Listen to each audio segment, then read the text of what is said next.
존경하는 재판장님, 그리고 재판부 판사님, 1년 가까운 긴 시간 공정하고 현명한 소송 지휘로 충실한 심리를 해주셔서 깊이 감사드립니다. 불과 몇 시간의 계엄, 아마 근현대사에서 가장 짧은 계엄일 텐데 이것을 내란으로 몰아서 국내 모든 수사기관들이 달려들어 수사를 했고 또 초대형 특검까지 만들어서 수사를 했습니다. 임무에 충실했던 수많은 공직자들이 마구제비로 입건되고 또 구속도 되고 또 무리한 기소도 남발됐습니다. 현대 문명 국가에 이런 역사가 있었나 싶습니다. 숙청과 탄압으로 상징되는 광란의 칼춤 속에서도 법과 원칙에 따라 중심을 잡고 재판을 이끌어 주신 재판부의 노고에 경의를 표합니다. 어느 방송인은 방송으로 전국에 전 세계에 시작한다고 알리고 2-3시간 만에 국회가 그만두라고 그만두는 내란을 보셨습니까? 총알 없는 빈총 들고 하는 내란 보셨습니까? 라고 말했습니다. 이 말이 지난 1년간 이 나라를 휩쓴 광풍의 허상을 상징적으로 보여준다고 생각합니다. 이 사건 공소장은 객관적 사실과 기본적인 법 상식에 맞지 않는 망상과 소설입니다.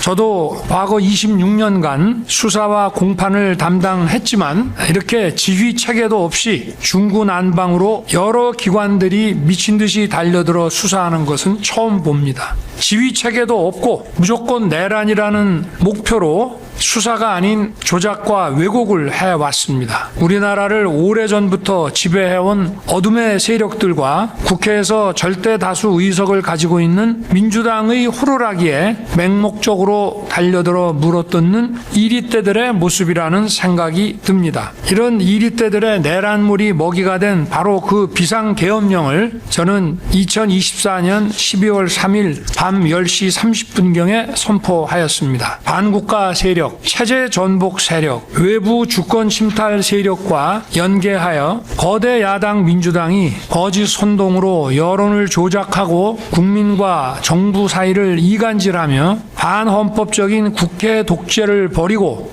헌정을 붕괴시키고 국정을 마비시켜 나라가 망국의 위기에 처하도록 했습니다. 저는 대한민국의 독립과 국가 계속성, 헌법 수호의 막중한 책무를 이행해야 하는 대통령으로서 이러한 국가 비상사태를 주권자인 국민에게 알리고 이를 극복하는 데 함께 나서 주십사 호소하고자 비상계엄을 선포했습니다. 나라의 위기가 초래된 상황이 바로 국회입니다. 그렇다면 다른 방법이 없습니다. 주권자인 국민을 깨우는 일 이외에 다른 방법이 없습니다. 특검에서는 제가 개헌을 해가지고 장기 독재의 발판을 마련하기 위한 친위 쿠데타를 했다고 하는데 그러면 거기에 관한 정부적인 시나리오를 좀 제시를 해 보십시오. 개헌을 어떻게 하며 그리고 보통은 과거에 이런 소위 쿠데타성 장기 독재 내지는 권력 장악에서의 이 개헌이라는 거는 국회를 해산시키고 국민 투표로서 밀어붙여서 했지만 오늘날 우리 국민이 이런 국민 투표에 녹록하게 응할 사람이 어디 있습니까? 한번 그 시나리오를 한번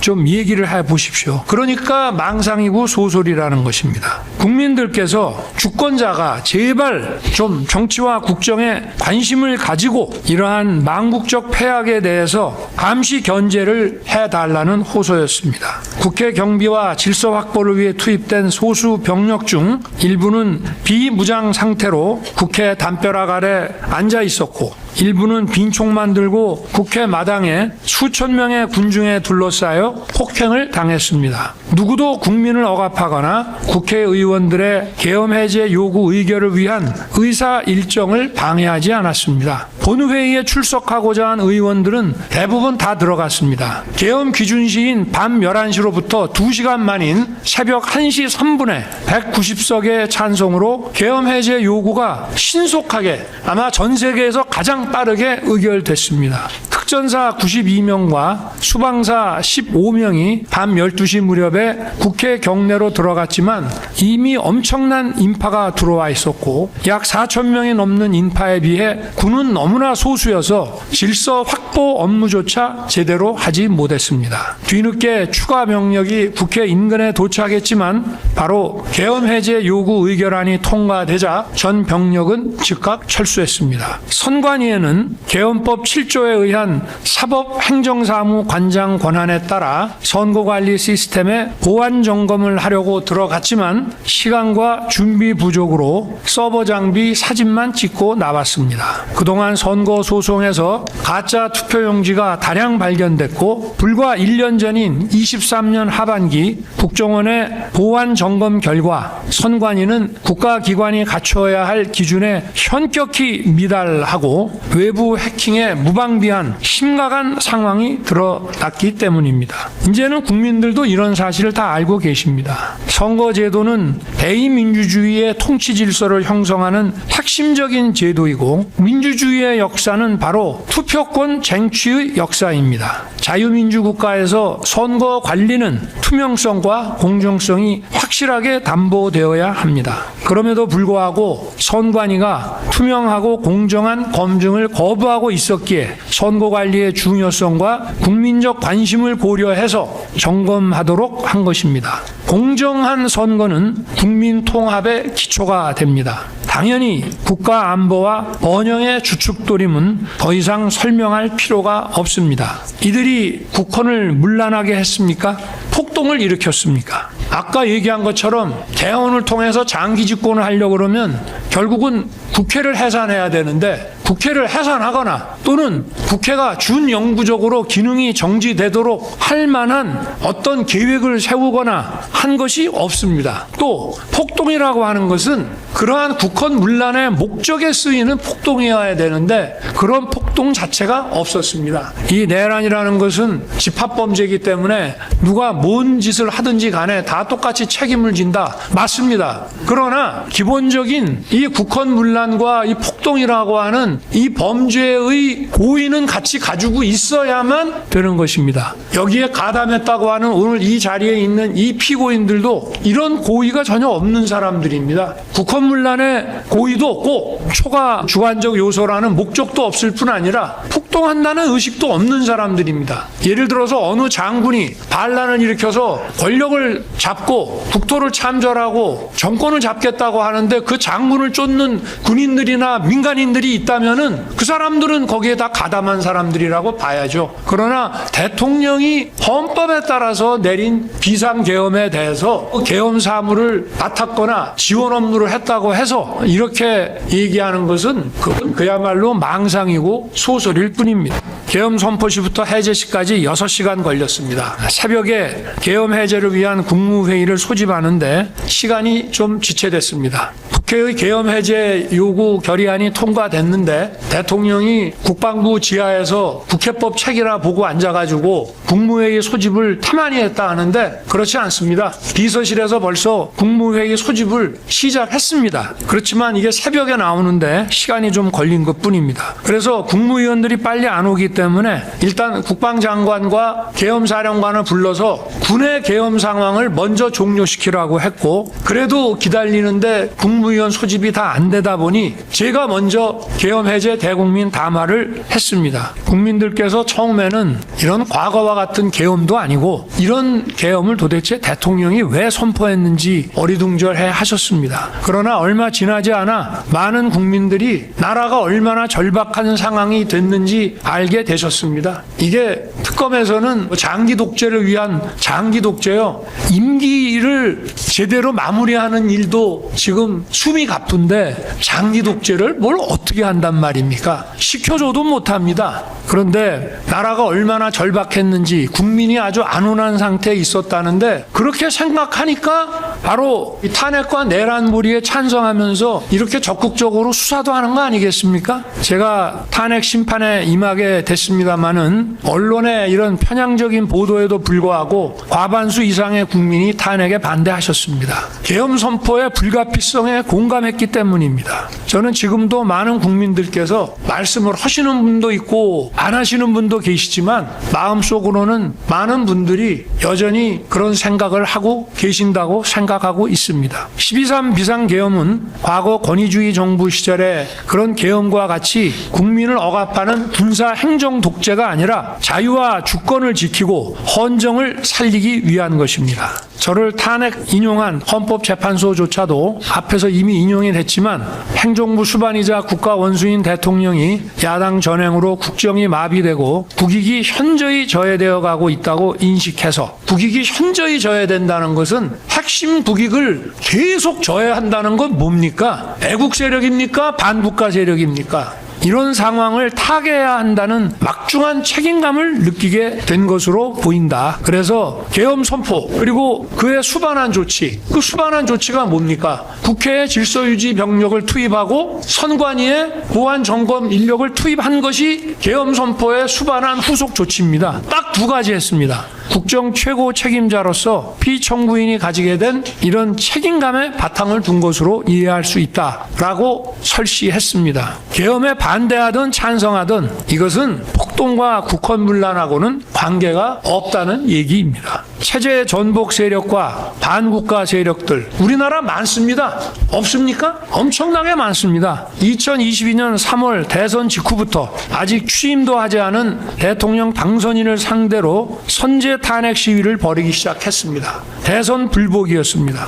12.3 비상계엄 선포 전까지 무려 178회의 퇴진 탄핵 시위가 지속적으로 이어졌고 적의 적은 같은 편이다라고 해서 이 집회에는 거대 야당인 민주당 인사들도 연단에 섰습니다. 단순한 일부 반정부 시위가 아니고 제도권과 연계된 조직적인 퇴진 탄핵 시위였던 것입니다. 간첩단 사건에서도 간첩들은 이건 뭐 간첩단 사건 수사에서 한두 군데 나오는 것이 아니고요. 수원 사건이며 충북 사건이며 창원 사건이며 모든 간첩단 사건에서 다 등장하는 겁니다. 자유민주주의와 한미동맹에 충실한 윤석열 정부를 수단 방법 가리지 말고 흔들고 마비시키라는 지령을 받고 있었고 이러한 북한 지령 226국이라고도 하고 통전부라고도 하죠. 전파 공유하면서 쉴 새 없이 국내의 많은 세력들과 국론을 분열시켜왔고 민주당도 결국은 윤석열 정부 흔드는데 이들과 연계해서 민주당은 뭐냐? 국회의원으로서의 권한이 있기 때문에 헌법상 입법부의 권한을 남용해서 공직자들을 줄탄핵하고 입법 예산 폭거를 하면서 국정을 마비시켰습니다. 선출된 정부 국정과제 이행에 필요한 입법의 발목을 잡아 일할 수 없게 만든 거 22년도에 아까도 설명했습니다마는 우리가 대선 공약과 국민이 그거 보고 찍어준 거 아닙니까? 그리고 인수위에서 만든 국정과제 그거 시행하기 위해서 법안 77개를 제출했지만 단 하나도 통과시켜주지 않았습니다. 이거는 우리 헌정사에 유례가 없는 것입니다. 이것뿐만이 아닙니다. 그 이후부터 자유민주주의와 시장경제라는 헌법질서, 우리 안보와 경제의 주춧돌인 한미동맹, 북핵 위협에 대응하기 위한 한미일 안보협력에 충실하게 매진하는 정부를 거대 야당이 아까 말한 그런 체제전복 세력, 반국가 세력들과 손을 잡고 국회의 헌법상 권한을 남용함으로써 식물정부로 만들어 갔습니다. 우리가 일본이 좋아서 일본하고 손잡은 줄 아십니까? 북한의 핵미사일 위협에 대응하기 위해서 한국과 일본, 한미일 간의 해군 공군 협력은 불가피한 것입니다. 특히 북핵 위협에 대응하기 위한 한미 동맹을 핵 기반으로 강화했습니다. 그게 바로 23년 국빈 방문 때 맺었던 워싱턴 선언입니다. 또 한미일 해공군 협력을 통해서 공동으로 북한의 미사일에 대응하는 것을 집요하게 방해했습니다. 2024년 여름에 북한의 우크라이나전 대규모 참전과 이에 대한 대가로 러시아 러시아의 지원이 있었습니다. 이것이 우리 안보에 심각한 경고등을 켜게 만들었습니다. 첨단 무기 기술과 자금이 들어오게 된 것입니다. 또 현대전의 총알하고 하는 이 드론전 참관도 매우 기묘한 상황이었습니다. 신원식 당시 국방장관이 우크라이나 전선에 모니터 팀을 파견하려고 했습니다. 거대 야당은 극력 반대하며 신원식 장관의 탄핵을 추진했습니다. 법사위에서부터 시작했습니다. 북중러 편에 서서 국방장관을 쫓아내겠다고 한 것입니다. 결국 그만뒀습니다. 그리고 신원식 장관이 안보실장으로, 경호처장이 국방장관으로, 안보실장은 여러 가지 이유 때문에 장관급 대통령 외교안보 수석 비서관으로 순환 발령을 낸 것입니다. 그런데 이러한 인사가 무슨 계엄과 내란을 위한 인사라고 하는데, 그러니까 소설이고 망상이라고 하는 것입니다. 자유민주주의에 충실하게 나가려는 정부가 아무 일도 못하게 경제와 민생에 관한 입법을 거부하면서 위헌적인 법률을 양산하고 안보와 경제를 짓밟았습니다. 핵심 국익을 훼손하는 법률을 반복 상정함으로써 대통령의 거부권을 유도해서 국론 분열을 야기했습니다. 국정원의 대공수사권 페이지에 이어서 국가보안법 페이지를 추진함으로써 체제 전복을 빌드업했습니다. 국보법이 폐지되면 인공기 흔들고 다니고 차에다 부착하고 다녀도 아무 문제 안 되는 거 아시죠? 국가기밀과 첨단 산업 기술이 중국으로 줄줄이 유출되는 심각한 현실에서 간첩죄 개정도 반대했습니다. 중국의 반간첩법에 대한 최소한의 상호주의 대응도 못하게 했습니다. 국가안보에는 방산기술과 산업 인프라 확충, 방산시장 확대와 방산협력 국가 간의 연대가 매우 중요합니다. 거대 야당이 장악한 국회는 방산 수출에 국회 동의를 받으라는 법안을 추진해서 자유진영 국가들과의 안보 협력에 칼을 들이대고 북중러가 반대하는 방산 수출에 제동을 걸고 방산 기술 보완을 위태롭게 했습니다. 지금은 방산 수출할래도 쉽지 않습니다. 우리 방산 수출하는 이 무기의 핵심 기술들이 대부분 미국 겁니다. 미국이 오케이 안 해줍니다. 지금은. 핵심적인 안보 예산에 대한 거대 야당의 폭거를 보면 기가 막힙니다. 북한의 핵과 미사일 공격에 신속하게 대응하기 위한 감시 정찰 자산과 미사일 방어 요격 시스템 사업 예산을 대폭 삭감해서 사업 추진이 불가능하게 만들었습니다. 북핵과 미사일에 대한 확실한 대응은 안보뿐만이 아니라 국가 위험도를 줄임으로써 투자 유치와 경제 활성화에 매우 기여한 것입니다. 또 국방 인력의 허리에 해당하는 부사관과 초급 간부에 대한 열악한 처우로 이 사람들이 전부 퇴직을 합니다. 이건 매우 중요한 일입니다. F-35 몇 대 가지고 있는 것보다 이런 전문성 있는 인력을 장기 근무로 유도하는 것이 우리 국방력 강화에 또 국방력이 훼손되지 않게 막는 것에 아주 결정적으로 중요한 것입니다. 이러한 처우 예산도 풀어 막았습니다. 배정된 예산이 국민 세금 부담이 그렇게 큰 것도 아니었습니다. 누구 얘기를 듣고 이런 것을 실행하는 건지 이러한 핵심 예산만 딱딱 집어내서 삭감하는 것에 기가 찰 노릇이었습니다. 치안 예산과 관련해서 대표적인 부분은 마약 수사입니다. 요거 한 가지만 얘기하겠습니다. 치안에 대해서는. 마약 수사를 막기 위한 인건비 삭감과 특활비 폐지입니다. 이거 수백억입니다. 민주당 정부 때에도 마약 수사 조직을 경찰로 일원화했습니다. 이 마약 수사는 관록과 실력 있는 검찰의 마약 수사 조직, 여기 과거에 검찰 강력부에 계시던 분도 있습니다만은 이 마약 수사 조직이 엄청난 관록을 가지고 있었는데 이거 전부 폐지하더니 이번에는 아예 경찰 수사 예산까지 삭감했습니다. 마약은 미래 세대를 병들게 하는 것뿐만이 아닙니다. 여러분 혹시 초안전이나 하이브리드전 책을 읽어보셨는지 모르겠지만 마약 시장을 장악한 세력은 모든 범죄 시장을 장악합니다. 그래서 초안전이나 하이브리드전의 대상 국가의 정치, 경제, 사회를 장악하게 됩니다. 오늘날 이 수단 방법을 가리지 않는 이 부도덕한 초안전, 하이브리드, 비전투 전략 전술에서 바로 이 마약전에 대한 국가적 대응이 얼마나 중요한 건지 알면서도 일부러 무시하고 있는 것입니다. 왜 민주당은 마약 대응에 이토록 소극적이고 움츠러드는지 이해할 수가 없습니다. 이 마약 수사라고 하는 것은 단순한 마약의 문제가 아니라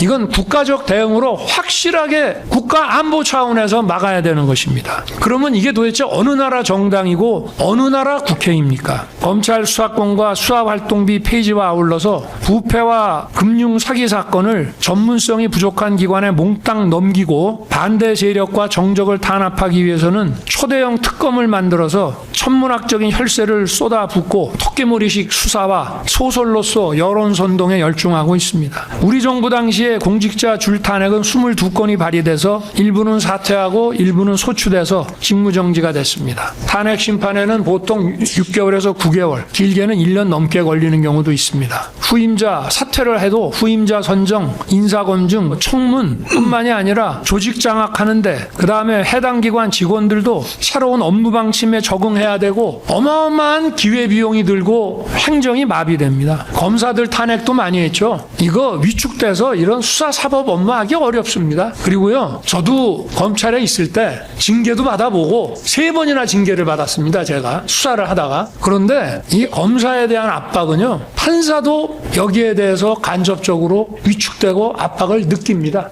우리 헌정사 70년간 공직자 탄핵 발의, 특히 소추는 거의 없었습니다. 우리 정부에서만 비상계엄 전까지 22건, 저에 대한 탄핵 결정 전까지는 무려 30건에 이릅니다. 저를 탄핵 소추한 다음에는 총리를 탄핵 소추하고 부총리까지 탄핵하려고 했습니다. 헌법재판관 임명 때문에 그랬습니다. 이게 과연 정상적입니까? 제가 탄핵 소추 결정이 나고 나서 후임 헌재 재판관 임명 때문에 내각을 줄탄핵하겠다고 했습니다. 또 대법원장 탄핵 얘기까지 나왔습니다. 국회에서 다수 의석만 가지면 입법 예산 폭거와 무고한 공직자 줄탄핵을 마음껏 하라고 대한민국 헌법이 허락했습니까? 이것은 분명한 헌법상 권한남용이고 헌법의 정신과 취지에 명백히 위반되는 반헌법적인 것입니다. 그러면 이러한 반헌법적인 국회 독재를 왜 우리 정부를 상대로 이렇게 집요하게 벌였다고 생각하십니까? 자유민주주의 체제, 자유시장경제 체제, 자유진영과의 연대라는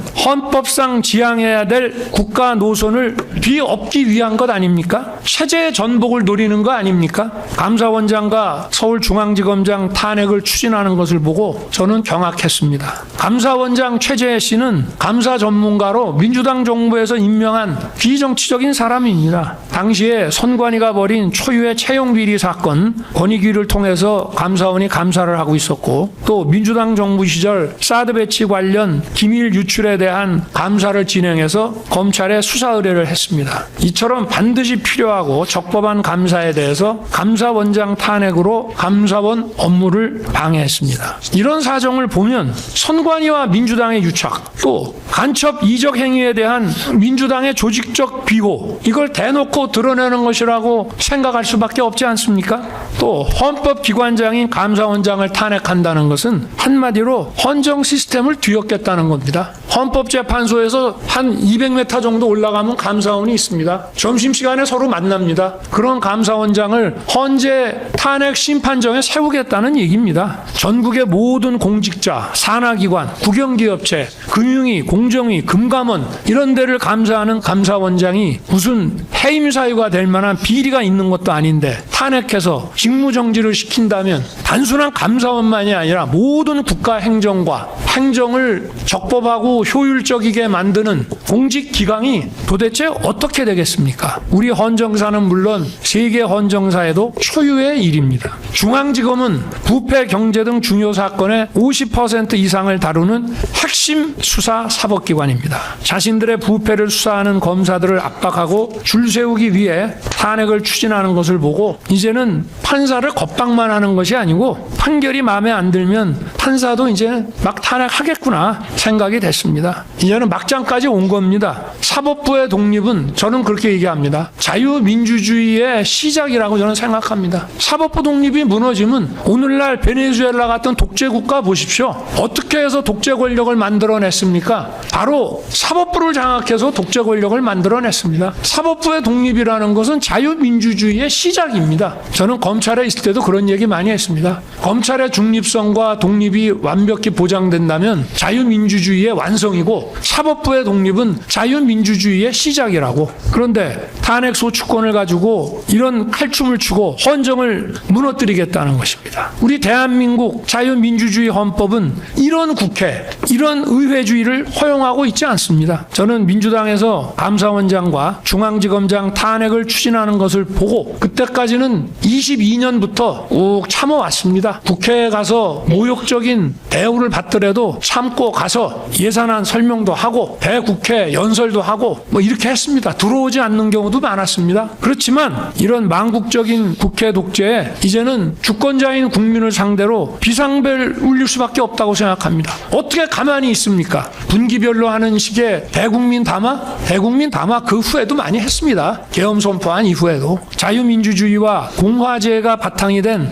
헌법 질서가 붕괴되고 외교, 안보, 경제, 미래 투자, 공직기강, 법집행, 수사, 사법 이런 모든 국가 기능의 정상적 수행이 현저히 위태로워진 이런 상황은 과거 우리나라에서 선포된 비전시 계엄 중 가장 위중한 국가 비상사태라고 저는 판단했습니다. 가끔 이번 재판에서도 군인들 불러다 놓고 특검에서 이게 뭐 전시나 내전 상태가 아닌데 계엄이 맞다고 생각하세요라는 이런 어리석은 질문들을 합니다. 근데 우리나라 역사상 계엄은 전시보다 비전시 계엄이 훨씬 많았습니다. 다만 국가 비상사태를 초래한 원인이 바로 국회였습니다. 거대 야당이 지배하는 바로 이 국회였기 때문에 이런 대의제의 폐악과 독재를 주권자인 국민에게 알리고 호소하고 깨우는 것 이외에는 할 수 있는 다른 방법이 없습니다. 개헌을 해가지고 장기 독재를 한다고요? 미리 알려주시지 그랬습니까? 어떻게 하는지 좀 배워보게? 저는 그런 생각 해본 적도 없고 우리나라 국민들이 그런 거에 넘어갈 사람도 아니고 우리나라 군이나 경찰이나 그런 거에 휘둘릴 사람도 없습니다. 제가 대통령을 3년 가까이 하면서 군도 지휘하고 경찰도 지휘하고 다 해봤고 그 안에는 벌써 사고방식과 정치 진영이 딱 반반으로 나눠져 있기 때문에 대통령이 지시한다고 물불 안 가리고 할 수도 없습니다. 저는 24년 11월 말경에 김용현 국방장관을 한남동 대통령 관저로 오게 했습니다. 감사원장 탄핵에 대해서 얘기를 하면서 거대 야당이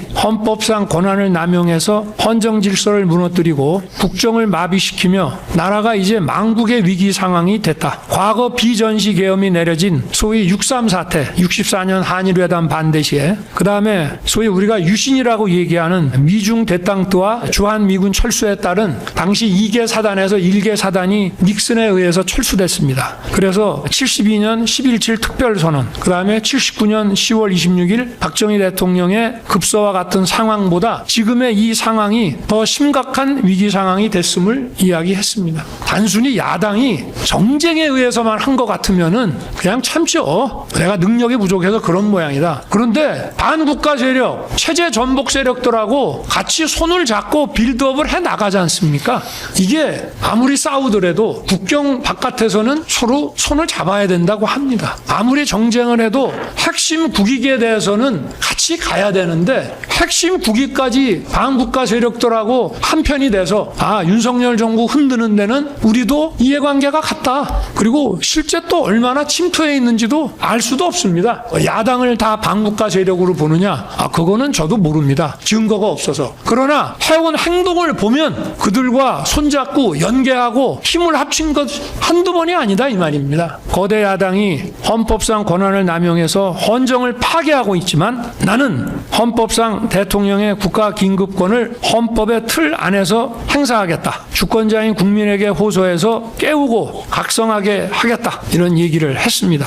그리고 헌법상 국가 비상사태 선언은 비상계엄 선포입니다. 바로 비상계엄 선포라는 것은 나라가 비상사태에 놓여 있다는 것에 대한 선언입니다. 그리고 나머지 군사 행정적인 것은 바로 헌재가 얘기하는 그 후속 조치입니다. 그래서 합참 근무도 많이 하고 또 이런 계엄 매뉴얼도 잘 아는 김용현 장관한테 검토해서 보고해달라고 지시했습니다. 그러나 대통령의 기본적인 가이드라인은 몇 가지 분명히 했습니다. 자, 이거는 과거 계엄하고는 다르다. 과거 계엄처럼 할 수도 없어요. 제가 군을 이때까지 2년 6개월을 지휘를 했지만 군 인사도 많이 해봅니다만은 이런 과거 계엄같이 하고 싶어도 할 수가 없습니다. 대한민국에서는. 이런 여소야대 상황이기 때문에 아마 계엄 해제가 짧으면 반나절, 길면 하루 안에 계엄 해제 요구가 될 것이니까 그걸 염두에 둬야 된다. 또 실시간 방송을 통해서 계엄 선포 대국민 담화를 할 것이다. 그리고 여기 250에서 280명으로 두 개 팀 구성 얘기가 나오는데 이게 보병 2개 중대 규모가 얼마냐고 제가 물어보니까 250이라고 하더라고요. 근데 이게 뒤에서 보는 바와 같이 제가 안전사고 때문에 부사관 이상 사병은 투입하지 말라고 하니까 그럼 편제를 거기에 맞추려고 하면 딱 250에 못 맞춘다. 280 정도까지는 돼야 된다 해서 250에서 280명으로 두 개 팀을 구성해서 한 개 팀은 국회에 몰려들 인파들에 대한 질서 유지, 한 개 팀은 몇 군데 선관위 전산 시스템 서버 소재지에 각각 나눠서 몇십 명씩 보내서 보안 시스템을 점검하고 국정원이 1년 전에 지적했던 망분리, 방화벽, 비밀번호 문제 등이 시정됐는지 이것만 확인해 보라고 했습니다. 또 출동 병력에 대해서는 실탄은 절대 소지하지 말고 부사관 이상으로, 그 다음에 중요한 거 계엄 선포 대국민 담화를 한 후에 소속 부대에서 출발시켜 절대 미리 출발시키지 말라고 했습니다. 이거는 뒤에 나오는 거와 마찬가지로 또 국회에 들어갈 사람들이 빨리빨리 들어가라는 것도 여기에 포함되어 있습니다. 미리 딱 대기해놨다가 이런 거 하지 말자 이런 얘기입니다.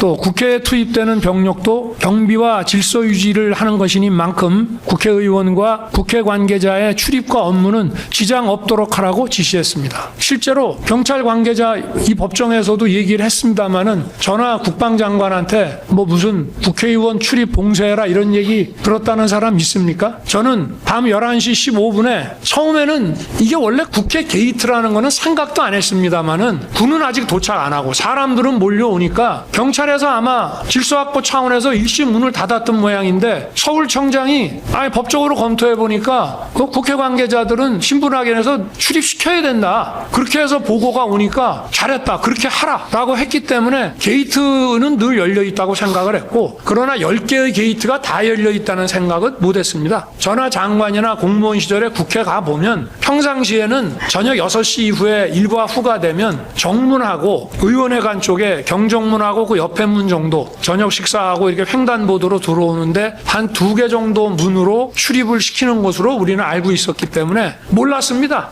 문이 10개나 되는지, 그거를 일시에 열었다가 또 일시에 닫았는지, 어찌됐든 그렇습니다. 그리고 당시는 국회 회기 중이었기 때문에 상시 근무자와 몰려들 인파가 수천 명에 이를 것이기 때문에 250에서 80명 병력으로 질서 유지는 어려울 것이다. 국방장관도 10배가 들어가도 만만치 않을 것입니다라고 했지만 투입 규모가 많아지면 국회 관계자들이 불안감을 느낄 수도 있고 또 사람이 많다 보면 안전사고의 위험도 있기 때문에 일단 이 소수 투입 규모를 유지하라고 했습니다. 실제 계엄 선포 대국민 담화는 12월 3일 22시 23분에서 30분이었고요. 또 계엄 선포 기준시는 23시 00이고 밤 11시고요. 군이 국회에 도착한 시간은 거의 밤 12시 돼서입니다. 또 출동한 병력은 특전사 92명, 수방사 40명 정도였습니다. 특전사 77명은 국회 마당에, 나머지 15명은 본관으로 들어갔습니다. 그러나 본관도 의원들 못 들어오게 봉쇄하는 것이 아니고 거기 있는 불법적으로 들어간 사람들 분별을 해서 출입시킬 사람과 막을 사람을 통제하기 위한 것이었습니다. 그러나 그런 임무 자체를 못했습니다. 그 안에 사람은 수백 명이 있지, 국회 본관 건물도 지하 1층에 지상 7층입니다. 거기 아마 들어가 있는 인원이 1000명도 넘을걸요. 거기 방이 몇 개입니까? 아무것도 못했습니다. 또 수방사 15명이 들어갔는데 아예 총도 내려놓고 완전 비무장 상태로 7번 출입문으로 해서 들어갔다고 합니다. 저 이거 수방사령관한테 00시 32분에 제가 보고 받았습니다. 그리고 추가 투입된 병력도 계엄해제 요구 의결 거의 다 돼가지고 국회 뒤편에 도착했다가 다 철수했습니다. 계엄해제 전까지는 들어간 국회 경내로 진입한 인원이 얼마 되지를 않습니다. 이게 무슨 폭동이 되고 이게 무슨 국회를 셧다운 시키거나 준영구적으로 국회의 기능을 정지시켜가지고, 아니 그러니까 망상이라고 하는 겁니다. 국회 마당에 있던 특전사 대원 77명은 민간인과 충돌 금지 지침에 따라서 질서 유지는커녕 시민들로부터 폭행당하면서 자리 유지하기도 버거웠고 아마 그 영상에서 보셨을 겁니다. 나중에 철수할 때 시민들한테 공손하게 인사하고 철수했고요. 또 본관에 들어간 15명도 그냥 도망 다니기 바빴고 수방사 병력은 아예 민간인과 접촉이 없었습니다. 또 여론조사 꽃과 민주당사도 선관위와 연계해서 확인할 게 있어서 군이 가는 게 좋겠다는 건의가 있었지만 민간기관은 절대 안 된다. 추가 병력 운영하지 말라고 해서 김용현 장관이 제 지시를 이행하고 여기에는 군이 투입되지 않았습니다. 여기 아까 보면은 무슨 계엄 포고령 얘기를 하는데요. 김용현 장관이 어쨌든 관저에 와서 대국민 담화문 작성해오고 또 포고령 만들어 왔습니다. 거의 고치지 않았습니다. 눈에 딱 띄는 통군만 제가 웃으면서 지웠고요. 이것도 보려고 그러면 시간이 많이 걸리는데 저도 사실 주말에 공주 민생 토론회와 또 계엄 선포날 있었던 키르기스탄 대통령 공식 방한 때문에 읽고 숙독해야 될 서류들이 너무 많았습니다. 그리고 포고령이라는 거는 상위법에 위반되면 그냥 그 자체가 효력이 없어요. 그리고 저는 계엄 포고령이 반나절이나 하루면은 바로 계엄이 해제될 것으로 당연히 생각을 하고 있었기 때문에 이거 시행될 리도 없는 거라고 생각을 했고 나중에 경찰에서 게이트 차단하는데 이거를 뭐 참조했다고 하는데 이게 아무리 그래도 포고령이라는 거는 국회 계엄 해제를 의결할 수 있는 국회의원에 관해서는 포고령에서 뭐라고 정해도 그거 다 무효입니다. 그런데 참 웃지 못할 일이 있기는 했습니다만은 사실 국민의힘의 90명은 아예 안 들어갔고요. 210명 중에 190명이 순식간에 들어간 시간으로 따져보면 2시간도 안 돼서 계엄 해제 190명이 표결했습니다.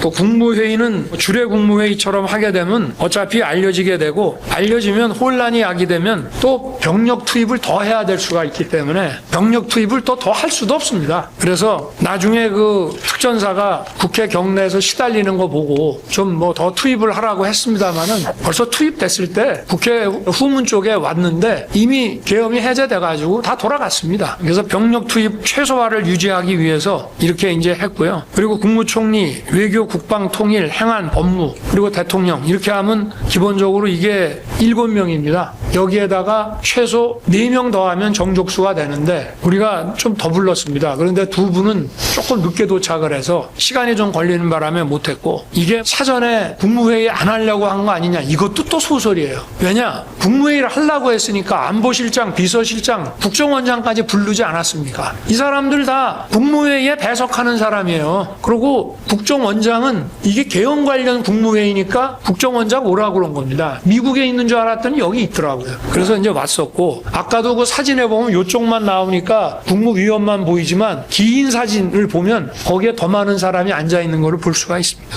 거기 끝에는 경호처장도 앉아 있고요. 조태영 국정원장하고 다 있습니다. 그리고 원래 더 빨리 부르려고 했는데 총리하고 외교부 장관이 하도 반대도 하고 저하고 좀 논쟁을 하고 하다 보니까 전화 거는 게 조금 늦어져서 시간이 좀 걸린 것 뿐입니다. 그리고 이 비상계엄 선포와 같은 국가 긴급권은 대통령이 독점적이고 배타적으로 행사하는 헌법상 권한입니다. 그래서 실체적 절차적 그 요건 구비 여부에 대한 판단 역시 대통령에게 전속하는 것입니다. 그리고 국회의 계엄 해제 요구라는 정치적 사후적 통제만 받습니다. 자, 이게 요건에 완벽하게 맞아. 그런데 국회가 부당하게 또는 위법하게 계엄을 해제하라고 하면 해제해야 됩니다. 이게 국가 상황이 계엄을 선포하지 않으면 안 되는 상황인데 국회가 그래도 해제하라고 위법부당하게 의결을 하면 해야 되는 겁니다. 마찬가지로 대통령의 계엄 선포도 정말 이것이 처음부터 국헌문란과 내란을 획책한 거 아니면은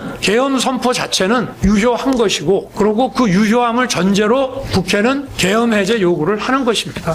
물론 계엄 선포 이후에 유혈 사태가 발생해서 개별 행위들에 대해서 그 상당성과 책임 문제를 논하는 것은 변론입니다. 그 내란무리 세력들은 제가 국회 본회의장에서 의원들을 끌어내라고 했다거나 정치인을 체포하라고 했다는 그런 선동을 해왔습니다마는 정말 하늘이 도와서 경호처 비화폰 통화 내역이 드러나면서 이 법정에서 모든 게 다 허위 조작인 게 다 드러났습니다. 저하고 통화를 몇 번 했다. 통화한 시간 시각 정확하게 나왔습니다. 수방사 어느 참모가 들었다는 얘기, 아니 수방사령관하고 통화한 것이 25초, 29초, 16초, 25초입니다. 그게 다입니다. 그런데 법정에 와서 증언하는 거 보면은 앞뒤가 안 맞는 얘기를 합니다. 그러니까 통화 시각과 시간을 보면은 정확하게 알 수 있습니다. 여기 지금 이 자리에도 와 계시고 뭐 아까 대통령의 뭐 내가 상피곤에서 뭐라고 얘기하고 싶지는 않습니다만은 대통령의 위법한 지시를 거부했다 하는데 위법한 지시를 한 적도 없고 할 수도 없었습니다. 왜냐? 제가 전화한 시간은 경찰에서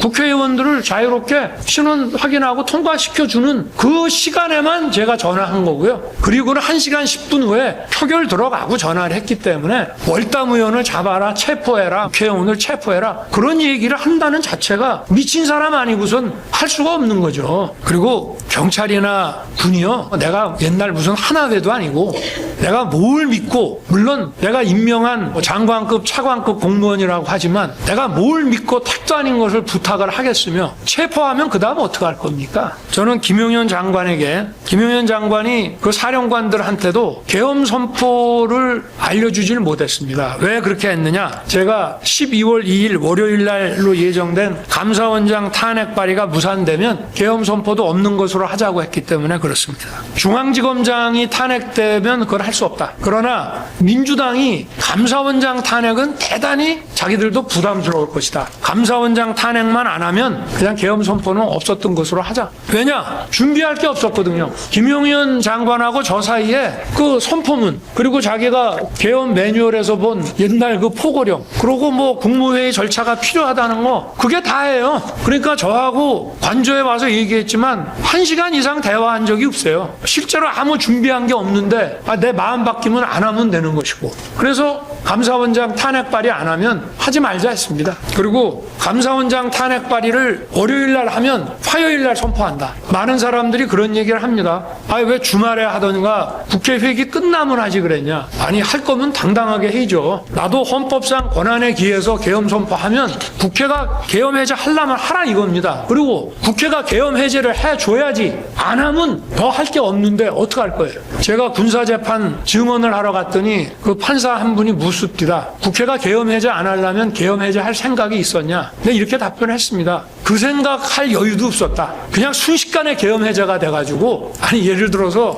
하루 저녁이라도 그냥 넘어갔으면, 제가 국회법 책을 왜 가져오라 그랬냐면요, 방송을 보니까 우원식 국회의장은 그래도 절차를 좀 밟읍시다. 원래는 이게 법사위도 한번 갔다가 올라오고 뭐 이래야 되는데 그냥 막바로 표결을 하자 이렇게 되니까 국회의장은 절차를 밟자 그러고 그냥 합시다 이래가지고 순식간에 계엄 해제가 됐어요. 그래서 제가 계엄 해제 선포를 하려고 그러면은 국회의 해제 요구가 다소 절차 미비는 있지만 수용하겠다고 말을 해야 될지, 아니면 그런 거 없이 그냥 해야 될지, 그거를 좀 보려고 국방부에서 국회법을 가져오라 했더니 국방부에는 국회법이 없는지 그 책 찾아오는데 시간이 좀 걸립니다. 그래서 그냥 사무실에 가서 민정수석한테 얘기를 했더니 민정수석이 금방 검토를 해갖고 와서 절차에 하자는 있습니다만은 그런 얘기 하지 말고 그냥 수용하는 거로 하시죠. 그래서 그러면 담화문을 직접 써라. 그렇게 해서 이제 하게 된 것입니다.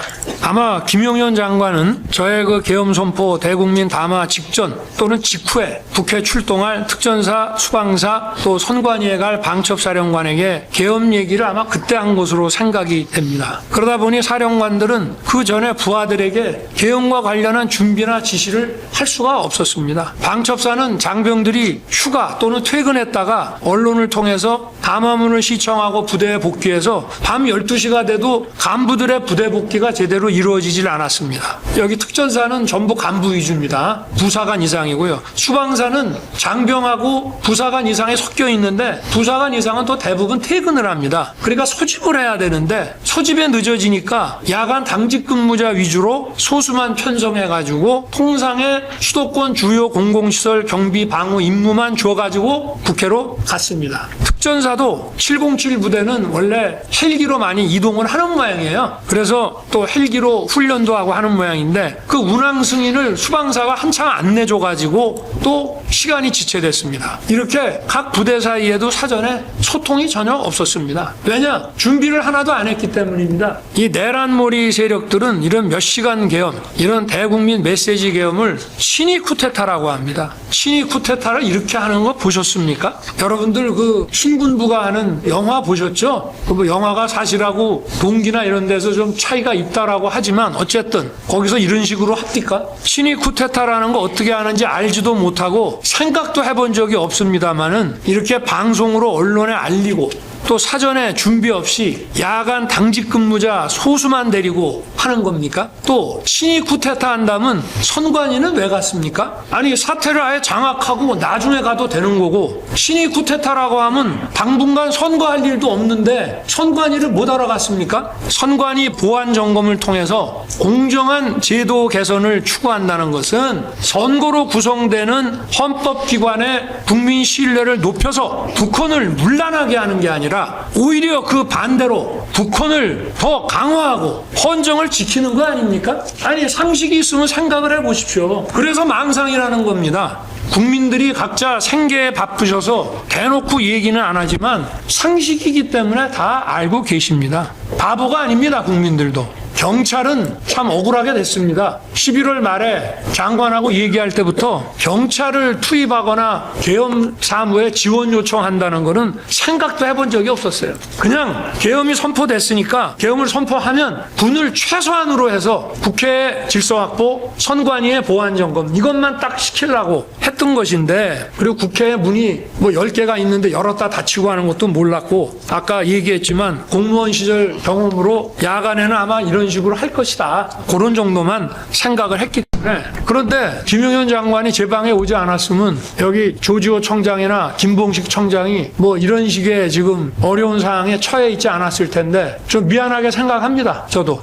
계엄 선포 당일 김용현 장관이 헐레벌떡 제 방에 왔어요. 제가 아마 저녁에 그날 키르기스탄 대통령 공식 방안 다 보내고 또 내부에서 회의할 거 다 마치고 저녁 6시 넘어서 잔치국수 한 그릇 먹고 앉아 있는데 김용현 장관이 오더만요. 그러더니 투입되는 군 병력이 국회를 말합니다. 워낙 소수니까 이게 질서 유지가 어렵습니다. 국회 경내는 그러면 군이 가서 뭐 200 몇십 명이 한다 하더라도 국회 경외 바깥은 좀 경찰이 몰려오는 인파 좀 질서 유지하게 해줘야 되지 않겠습니까? 그래서 제가 경찰 출신이 경호처장 통해서 전화 연결을 해줄까 싶다가 저도 뭐 별로 할 일이 없었습니다. 이따가 총리나 이 사람들은 8시 좀 넘어서 올 것이고 그래서 그럼 나랑 같이 가자. 그러고 오랜만에 얼굴도 볼 겸 경찰청장하고 서울청장을 불렀습니다. 이 두 양반들은 내가 여름에 취임했는데 겨울까지 저녁 한번 제가 안 먹여서 그날 저녁 주는 줄 알고 서울청장은 술 마시게 되는 줄 알고 차도 놓고 왔다는 거예요. 그렇게 가볍게 온 겁니다. 와서 아까도 10분 안 걸렸다는데 정말 용산에서 출발해서 이 두 사람들을 만나고 다시 돌아가기까지가 다 해서 1시간도 안 걸렸으니까 만난 시간이 한 10분 정도 되는 것 같습니다. 그래서 무슨 뭐 자세한 얘기할 겨를도 없었고요. 그냥 국회 바깥에 처음에는 이따 상황이 생길지 모른다 하다가 나중에 이제 그래도 계엄 얘기를 좀 해주는 게 좋겠다고 해서 내가 얘기했는지 장관이 얘기했는지 모르지만 하여튼 계엄 얘기가 그 자리에서 나왔고 그러나 상황이 생길지 모른다 했으니 계엄이 선포될지 안 될지 이 두 사람은 모르고 그날 간 거예요. 그러니까 바깥에 있다가 나중에 되면 그때 가서 국회 담 가까이 좀 와가지고 질서 유지를 좀 해달라. 그리고 이 사람들 보고 당신들이 국회 게이트를 열어라 닫아라 이런 얘기 한 적이 없어요. 국회 문을 닫을 생각도 못했고 만약에 한다면은 군이 도착해서 국회 경내 질서 확보를 할 군이 만약에 필요하면 그 경정문하고 뭐 이런 것들을 좀 출입 통제를 하지 않을까 정도만 생각을 했습니다. 근데 확실히 경찰은 상례적으로 질서 유지라는 치안 이런 걸 하다 보니까 제가 밤 11시 15분에 서울 경찰청장한테 전화를 해서 그 상황이 어떠냐 하니까 이렇게 그렇게 얘기하더만요. 저는 나이가 먹어도 기억력이 아주 좋습니다. 그래서 제가 비아폰 통화 내용 나오기 전에도 아마 우리 변호인들도 내가 누구하고 언제쯤 전화했다고 하는 그 시간 이런 게 비아폰 통화 내용 나온 거하고 횟수나 이런 게 되게 일치하는 걸 많이 보셨을 거예요. 내가 처음에 딱 전화를 하니까 조지호 청장이 약간 불만인 듯하게, 뭐냐면 이게 군의 일인데 경찰은 바깥만 지키면 되는데 아니 군이 안 오고 사람은 몰려오니까 우리가 할 수 없이 질서 유지 때문에 문을 일단 닫았다. 근데 서울 김봉식 청장이 이거 법적으로 검토해 보면은 국회 관계자들은 들여보내야 된다. 그래서 들여보내고 있습니다. 라고 하길래 제가 딱 첫 마디가 이거예요. 김봉식 청장이 수사통이라 법을 잘하네. 잘하고 있네. 그렇게 하시오. 그게 다입니다. 그래 저는 끝날 때까지 그렇게 계속 간 줄 알고 있었고, 또 저는 경찰청장한테 34분까지 그 15분부터 34분까지 5번 전화했어요. 그때는 다 들어갈 때입니다. 국회 관계자들. 그런데 체포를 해라. 월담 의원을 체포해라. 웬 체포회가 그렇게 나옵니까? 국회의원 체포가 어디 누구네 집 동네 애 이름 얘기하듯이 나오는 겁니까? 그건 말도 안 되는 얘기고, 체포하면 그 다음에 어떻게 할 겁니까? 자, 계엄 해제 후에 의결 후하고 해제 후하고 조지호 청장하고 김봉식 청장한테 전화해서 경찰이 의원들 출입시키고 초동 조치 잘해서 계엄이 빨리 해제됐다라고 아주 일 잘했다고 격려 전화도 했습니다. 그리고 특전사가 마당에서 폭도들한테 그렇게 폭행당하고 그럼에도 불구하고 대응해서 물리력 행사 안 하고 그렇게 막기만 하고 나온 거 참 잘했다. 특전사가 참 잘해서 잘 끝났다라고 나중에 그런 엉터리 같은 얘기 할 줄은 모르고 장관 통해서 격려 좀 하라 그랬습니다. 그리고 수방사령관에게는 제가 계엄 해제 요구 결의안이 통과되기 전에 4번 전화를 하는데요. 그게 23시 33분에 40초 합니다. 그거는 아직 도착 못했다. 가고 있다고요. 그 다음에 00시 32분에 29초 하고 00시 34분에 16초, 00시 36분에 25초 이렇게 12시 반경에 3번 통화를 하는데요. 첫 번째 통화는 아까 같이 무기 다 내려놓고 10몇 명 들여보냈습니다. 라는 보고를 받은 거고요. 그 다음에 자기가 자꾸 안으로 들어가려 하더라고. 수방사령관이. 그래서 경찰이 관리하는 문이 있다. 나는 이제 경정문인데 갑자기 경정문 이름이 생각이 안 나서 의원회관 쪽 그쪽으로 가봐라. 거기 아마 경찰이 관리할 것이다. 라고 얘기를 했고, 또 수방사령관도 이 법정에서 하여튼 무슨 통화를 했는지가 잘 기억이 안 나지만 어쨌든 대통령하고 통화하고 나서 저도 김봉식 서울청장한테 전화한 거 보니까 그 얘기 들은 거는 맞는 것 같습니다. 이렇게 얘기를 하고 있습니다. 제가 이걸 책임을 떠넘기기 위한 것이 아니라 제가 알았으면은 만약에 포고령이고 뭐간에 다 집어넣어 라고 얘기를 했을 거예요. 물론 210명 중에 190명이 들어갔으니 특별히 못 들어간 사람 빼놓고 대부분은 다 갔다고 봐야 되지만 어쨌든, 그리고 이 법정에서도 수방사령관이 자기가 12시쯤 도착해서 보니까 막 담 넘는 사람들도 경찰이 이렇게 뒤에서 엉덩이 받쳐갖고 넘겨주더라는 겁니다. 수방사령관도 이 법정에서 이런 얘기 했습니다. 당시에 언론에서 가짜 뉴스들이 막 쏟아지고 이 사람은 이렇게 증언했네, 저 사람은 저렇게 증언했네 막 들이대니까 기억이 안 나는 얘기도 막 하게 되는 것 같더라. 그런 얘기도 하고요. 또 사람들은 헌재의 탄핵 인용의 결정적인 증거가 곽종근, 홍장원의 증언, 또 한덕수 총리의 증언, 이런 것을 들고 있습니다. 그런데 헌재 탄핵 심판에서 비아폰 통화 내역과 CCTV 영상이 제시됐다면은 참과 거짓의 증언들이 좀 명쾌하게 분별이 될 수 있지 않았겠나, 그런 생각이 많이 아쉽습니다. 물론 헌법재판소법에도 탄핵 절차법에도 형사재판과 같이 증거 능력 있는 증거에 의해서 탄핵 재판하도록 되어 있습니다. 그런데 그렇게 안 했어요. 헌재의 논리는 탄핵은 일종의 행정 징계 절차이기 때문에 그 법 안 지켜도 된다는 겁니다. 나는 그게 무슨 논리인지 모르겠어요. 법에 엄연히, 헌법재판소법에 엄연히 있는데 이 법은 안 지켜도 되는 훈시조항이라고 얘기하는 것이 어찌됐든 하여튼 단심이니까. 그런데 다른 공무원도 아니고 전체 국민이 직접 선출한 약 1,800만 표를 얻어서 된 최고의 민주적 정당성을 가진 대통령을 그런 식으로 재판해서 탄핵했다는 것은 참 안타까운 일입니다. 그렇게 생각을 해보니까 왜 계엄 해제를 했는데 바로 그날부터 이런 내란몰이 수사가 이루어졌나 하고 생각을 해보니까 이게 탄핵 심판에서 이런 증거들을, 박근혜 대통령 때처럼 이런 증거들을 막 던져서 끌어내리기 위한 게 아니었나 하는 생각이 나중에 시간이 가고 나서 듭니다. 저는 계엄 해제 요구 국회 의결이 있자마자 아까 같이 군을 철수시키고 국무위원 소집을 기다리다가 계엄사령관하고 장관을 불러서 분계엄 상황을 종료시키라고 했고, 그래서 김용현 장관이 즉시 화상으로 전군 주요 지휘관 회의를 엽니다. 원래 이것도 국무회의 심의를 하고 대통령의 공식적인 계엄 해제 선언이 있어야 군이 계엄 상황을 종료시키는 전군 지휘관 회의를 하는 겁니다. 그러나 먼저 하라 그랬습니다. 그래서 아마 2시에서 3시 사이에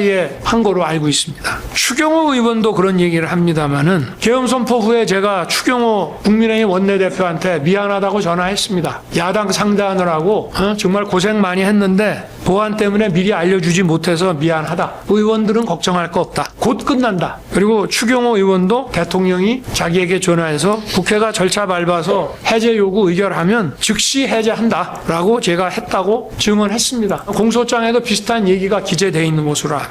저는 계엄 선포 전날인 2012년 2월에 공주 민생토론회와 산성시장 방문, 12월 3일 키르기스탄 대통령 공식 방한 행사를 모두 소화했습니다. 이 민생토론회는요, 한 2시간 이상 대통령이 직접 상대해야 되는 거기 때문에 이거 공부 많이 안 해가지고 자료 숙도 안 하고 가면 생방송되면서 망신 떨기 딱 좋은 행사입니다. 거기다가 외국 대통령의 공식 방한은요, 그냥 비즈니스 런치가 아니고 국빈 방문하고 우리가 비용을 다 대주거나 이런 거 몇 가지만 빼면은 똑같습니다. 소인수 회담부터 하는 게 똑같아요. 그래서 여기에 대해서도 준비해야 될 게 많은데 이거를 제가 토요일, 일요일 주말에 이거를 전부 소화를 하면서 시간을 보냈고요. 그러다 보니 김용현 장관이 가지고 온 거 꼼꼼하게 못 본 바오도 있습니다. 그리고 이런 공주 민생 토론회와 키르기스탄 대통령 공식 방한 행사장에서 제 모습 언론에 나온 걸 보신 분들은 제가 어떤 긴장감이나 초조함 없이 자연스럽게 이런 것들을 소화했다는 것을 보여주고 있습니다. 키르기스탄 대통령이 2시에서 3시경에 갔는데 또 남아있는 내부 회의도 다 했습니다. 친위 쿠데타를 기획했다면은 이런 행사들을 연기했거나 아니면 계엄 선포일을 다른 날로 잡았을 것입니다. 더욱이 국회 회기 중이고 평일이어서 즉시 국회 본회의가 열릴 수 있다는 점을 생각을 하면 본회의를 무력화시키거나 방해할 의도가 만약에 있었다면 왜 이날 하겠습니까? 바보 아닌 이상이야. 박정희 대통령이 현직 대통령으로서 친위 쿠데타를 했죠. 유신으로. 그런데 친위 쿠데타 유신을 하기 위해서 그 무슨 화랑 사업인가 뭔가 하는 그 비밀 계획을 만들어 놓고 중앙정보부, 법무부 이렇게 해가지고 상당히 장기간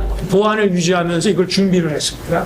국회 해산했죠. 그리고 국민투표에 붙여서 유신헌법을 통과시켰고 그 유신헌법이 통과되고 거기에 따라서 72년 연말에 국회의원 선거를 임기 6년짜리를 했습니다. 상당히 장기간 해야 되는 겁니다, 이게. 방첩사령관은 아시다시피 12월 1일부터 계엄 선포 전날인 12월 2일까지 이틀간 휴가 갔습니다. 이거 뭐 위장 휴가입니까? 아닙니다. 부대원들 역시 퇴근했다가 뉴스 보고 12시가 넘어 들어왔는데 이 법정에서 드러난 사실에 의하면 방첩사는 12월 3일이 내부 인사 발표가 있어서 회식과 음주가 많아서 술 안 먹은 사람 찾기가 어려웠다고 다들 증언하고 있습니다.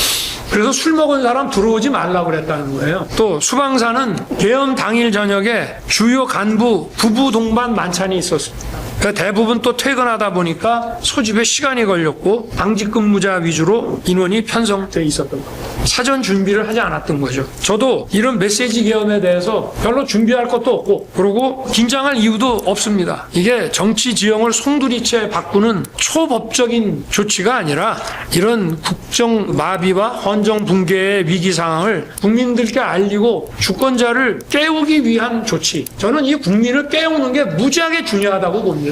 이 종북 주사파 또 반국가 세력, 체제 전복 세력과 싸우는 거는요, 국가 간이 제대로 서 있고 또 건전한 또 나라를 사랑하는 자유와 정의를 아끼는 이런 국민들이 많이 깨어 있어야 이걸 이겨내가는 거지. 그럼 뭐 그 사람들을 다 어떻게 할 겁니까? 다 잡아낼 거예요? 잡아낸다고 없어집니까? 오히려 오히려 더 역효과가 나서 세월이 지나면 더 반국가 세력이 더 단단하게 구축이 되기 때문에 이런 강압적인 조치 가지고 못 없앱니다. 정신 차리고 깨야 돼요. 그래서 이런 국정마비 상황을 주권자들을 깨우게 하는 그런 조치였기 때문에 저는 계엄 해제하고 새벽에 관저로 돌아와서 야, 그래도 안전사고 없이 그래도 군인들이 잘 참아줘서 참 다행이다. 그러면서 좀 안심하고 휴식을 취했습니다. 계엄을 해제하고 났더니 바로 뭐 내란 어쩌고 하면서 떠들길래 하도 어이가 없어가지고 아니 내란이라고 그러면 내가 뭐 국회를 문을 닫거나 또는 반영구적으로 국회를 셧다운을 시키거나 뭘 해야 되는 거 아닙니까? 그런데 그런 내란물이 하는 거 보고 뭐 원래 그런 사람들이 계속 그런 식으로 해온 사람들이기 때문에 뭐 좀 그러다 말려니 생각했습니다. 그리고 공수처가 서부지법에 체포영장 청구했다는 얘기 들었을 때도 제가 헌재 탄핵 사건의 변호인인 김홍일 변호사님한테 전화해서 얘들이 아마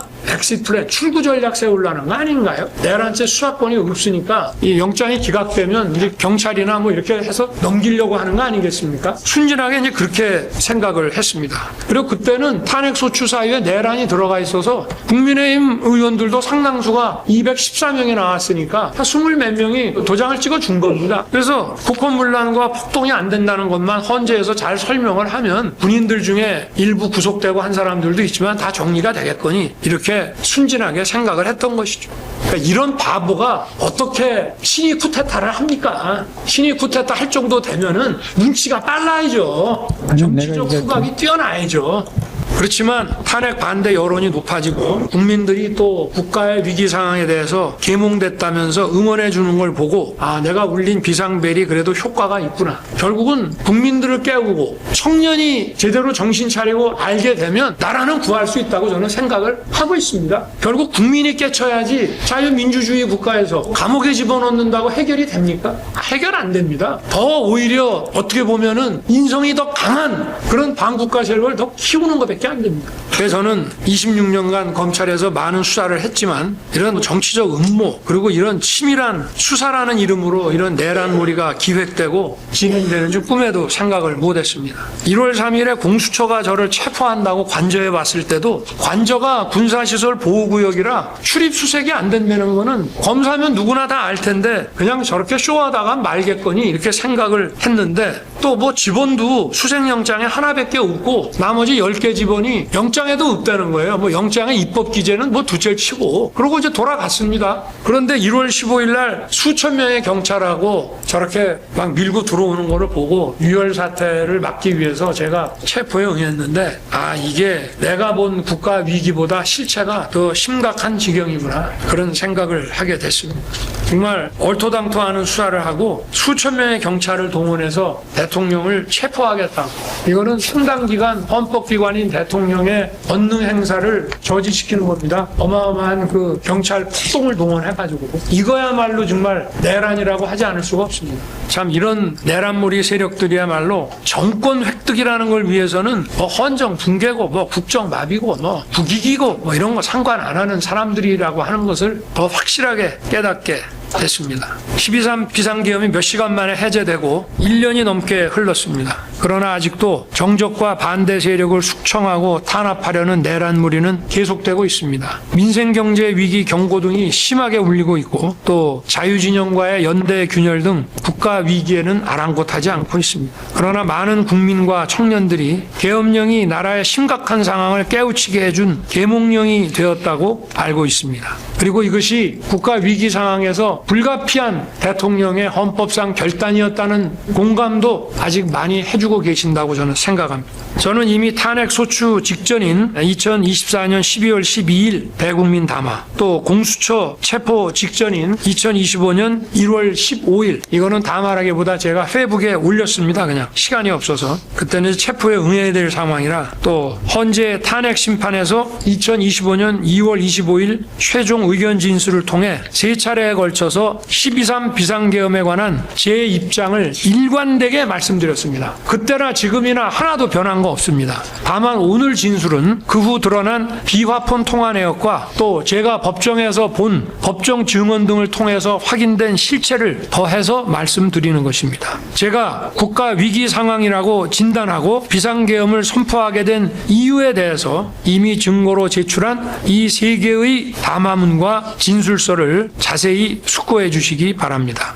여기에서도 어느 변호인이 보여주셨지만 계엄 선포 당일날 밤에 국회 마당에 모여든 그 인파들이 준비해온 계엄 반대, 계엄 해제 이 피켓을 보면은 거대 야당과 체제 전복 세력들이 헌정 붕괴와 국정 마비의 한계 상황까지 몰고 가면서 계엄 선포가 불가피한 상황으로 유도하고 탄핵과 내란몰이를 기획한 게 아닌가 하는 생각이 들기도 했습니다. 국가 위기 상황에서 뭐 메시지 계엄이 말도 안 된다고요? 그러면 국민 깨우는 거 말고 다른 할 게 뭐 있습니까? 그럼 그거 안 합니까? 주권자를 깨우는 비상계엄 선포에 따라서 그 임무를 수행한 군 관계자와 공직자들이 내란몰이에 희생돼서 고난의 시간을 겪고 있습니다. 아니 이 사람들 대통령이 선포한 계엄에 따라서 일한 사람들입니다. 내란죄라는 거는 뭐 집합범죄라 어떤 한 사람이 한 것도 다 책임져야 된다 하더라도 아니 기본적으로 북한을 뒤집고 어디 국토를 잠탈하거나 참탈하거나 참절하거나 또는 헌법기관을 뒤엎어버려 갖고 막 해산시키고 하는 일에 내가 가담한다 도와드린다 어느 장군을 위해서 하는 뭐 그런 생각이 있어야 그 사람들한테 누가 한 거라도 다 똑같이 책임을 지우는 거지 그런 거 없이 어떻게 하겠습니까? 근데 이 사람들 다 아무 죄가 없습니다. 또 나라를 진정 사랑하고 자유와 정의를 지키려는 많은 국민들과 청년들도 좌절과 고통의 시간을 보내고 있습니다.